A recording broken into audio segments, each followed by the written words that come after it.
Alright, magandang araw mga ka-viewpoint, no? At ngayon lang, nagbabalik si Kapitan. No? Missing in action, more than a month, no? So, sobrang busy po at iwas na sa kanya na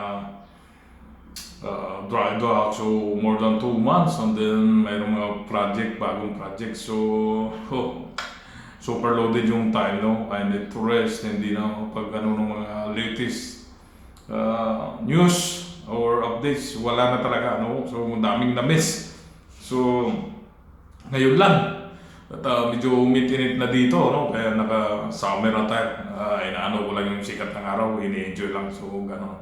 So, ayun, no? At ang dami na nangyari sa sobrang. So, over a month na hindi na ako nakapag-update. No? Marami na nangyari, nakulong na si Tatay Digong. Ang dami, rally, celebration ng birthday niya, no? Whole world. So, ayun. At ito, kanina lang. So, sumili pa ako sa YouTube, no? So, ito lang, no? Kumulo yung dugo ko. Kaya, Secretary Claire, no, regarding sa nagipagsagutan doon sa ano, anyway, kahapon lang ito, so napanood ko kanina, si isang journalist, no, talagang nakipagdebate rin sila, pero kahit ako, no, kumukulo, sarap kurutin. No, regarding sa, di ba lumabas yung sa Tricom, yung video na naman ni Dayon Yor, no, Chucho, sumisingot, no, singot boys. So ito, no, tinanong si Madam Claire, no, is a certain journalist, no. So, gusto ng taong bayan, no, I just want to say it is fake or ano ba talaga yung totoo. So, as a journalist, ayaw niya yung pagbalita na gusto ng taong bayan ng katotohanan, which is yun nga, yung presidente natin ay gumagamit. So, gusto ng taong bayan ngayon, direct to the point ha, is mag-hair follicle test. So, wala nang hair. So, follicle na lang. So, hair follicle test, mga ka-viewpoint, no? I will give you some sort. This one is the accurate test. If you taking illegal drugs, cocaine, shabu, or whatever, ecstasy, basta drugs, illegal drugs, yung bumabanat ka, you are grabbing that kind of illegal drugs. That one is a very accurate test, no? So, if 90 days or more, or dyan, sa buhok mo, even 1/2 of inch, or maybe more than one and a half or something, nandyan pa rin yan, no?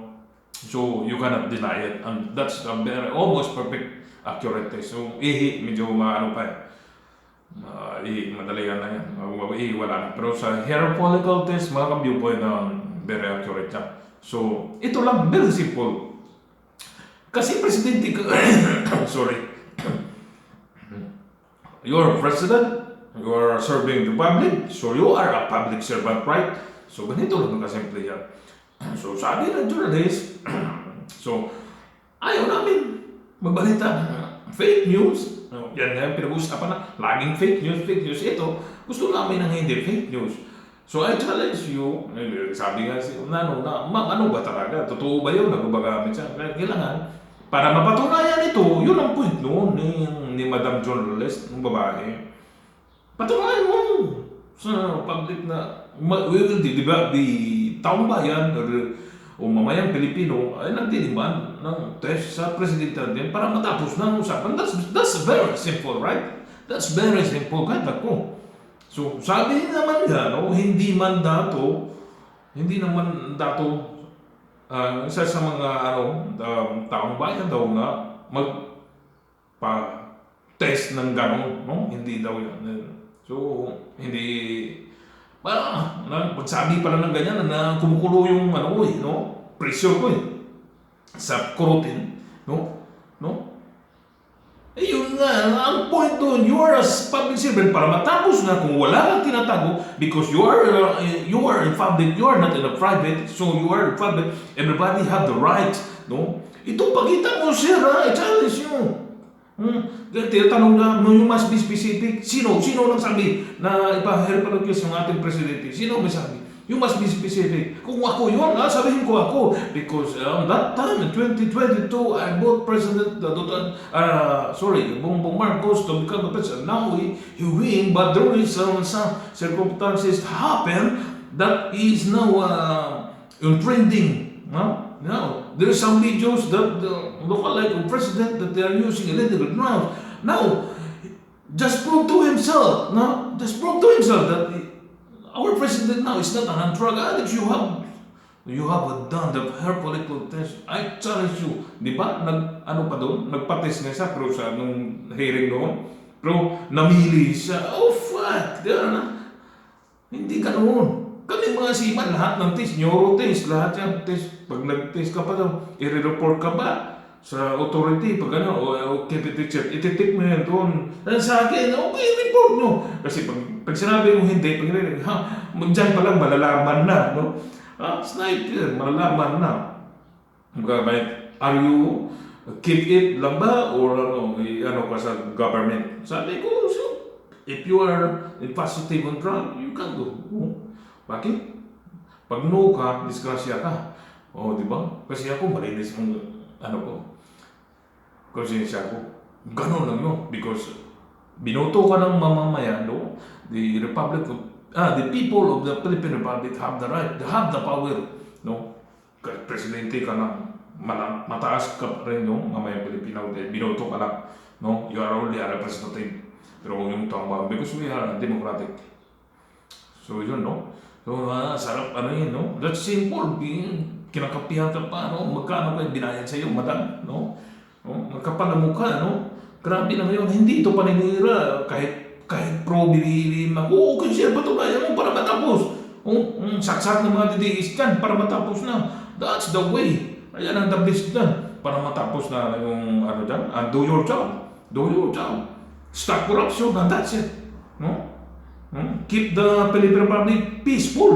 Yun lang naman ng ng Pilipinas dyan. Nagbigyan mo trabaho, hindi yung puro ayuta. Naknong kaagam.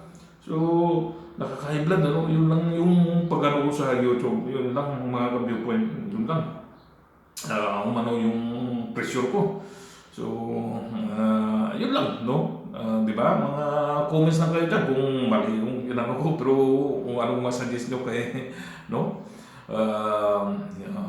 Attorney Claire, no? Kung sa mga nangyayari, parang gusto ko mag-aaral ng law. I want to study law if I have time pa. I want to study law. Kahit na ngayon no? Dahil na-challenge ako. No? Kung hindi na ako magbabarko, yung mga kabiyo ko talaga, I want to study law. So, nagbabasa-basa talaga ako kasi yun, kahit paano may alam tayo sa batas. So, napaka-importante yan. Hindi tayo, kasi pag wala tayong alam, ay bubulakin lang tayo. So, kagaya na nangyari kay Tatay Digong, no? No? Maling-mali yun, no? Talagang direct na sila. Ay, wala. Inutil na pala yung justice system sa Pilipinas. Pag mga high killer ka, nang matindi yung kaso mo, dahil ka. Ganun na. Wala na kwenta yung magagaling nating judge. So, why?